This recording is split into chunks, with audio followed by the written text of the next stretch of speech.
Good evening, friends, and happy Valentine's Day and Saraswati Puja to all of you.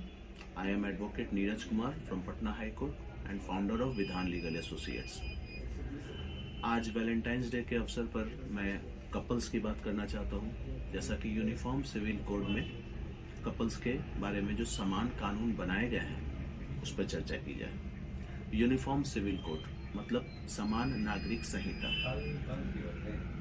जो भी couples शादी करना चाहते हैं उनकी मिनिमम एज लिमिट है। मेल की 21 ईयर्स और जो फीमेल हैं, जो महिला है, उनकी 18 ईयर्स।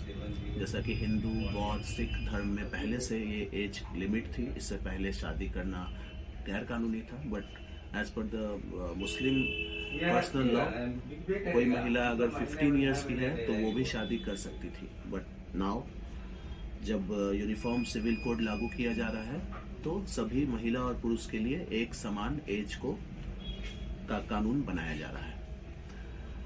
इसके अलावा यूनिफॉर्म सिविल कोड में ये प्रावधान है कि शादी के बाद मैरिज सर्टिफिकेट का होना अनिवार्य है। तलाक के समय पुरुष और महिला को समान अधिकार दिए जाएंगे। और इसके अलावा जो कानून है वो जो उत्तराखंड है, भारत का दूसरा ऐसा स्टेट होने जा रहा है जहां यूनिफॉर्म सिविल कोड लागू किया जा रहा है।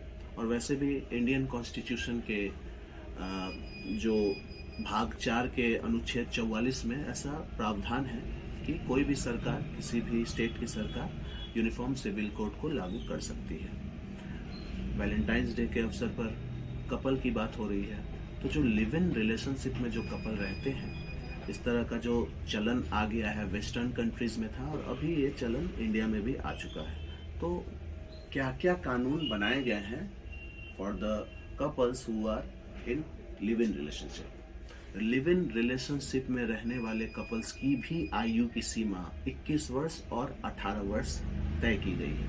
अगर उससे कम उम्र के पुरुष और महिला एक साथ लिव इन में रहना चाहते हैं तो उनके पेरेंट्स से इसकी सहमति लेनी पड़ेगी। सहमति के बाद अगर कोई भी कपल लिव इन में रहना चाहता है तो इसकी जानकारी रजिस्ट्रार के पास देनी होगी। रजिस्ट्रार एक बिल देगा।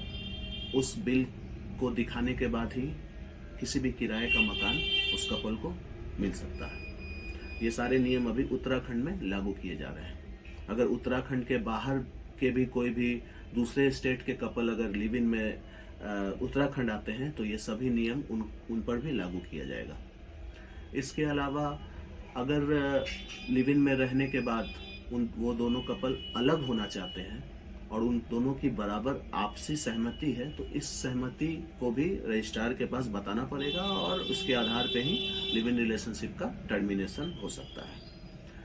अगर लिव इन रिलेशनशिप में रहते हुए किसी बच्चे का जन्म होता है तो उस बच्चे को वो सारे अधिकार मिलेंगे जो अधिकार एक विवाहित कपल के द्वारा अगर जो बच्चा आता है उसे दिया जाता है। वो सारे समान अधिकार लिव इन रिलेशनशिप वाले उससे रहने वाले जन्म लेने वाले बच्चे को दिया जाएगा। धन्यवाद।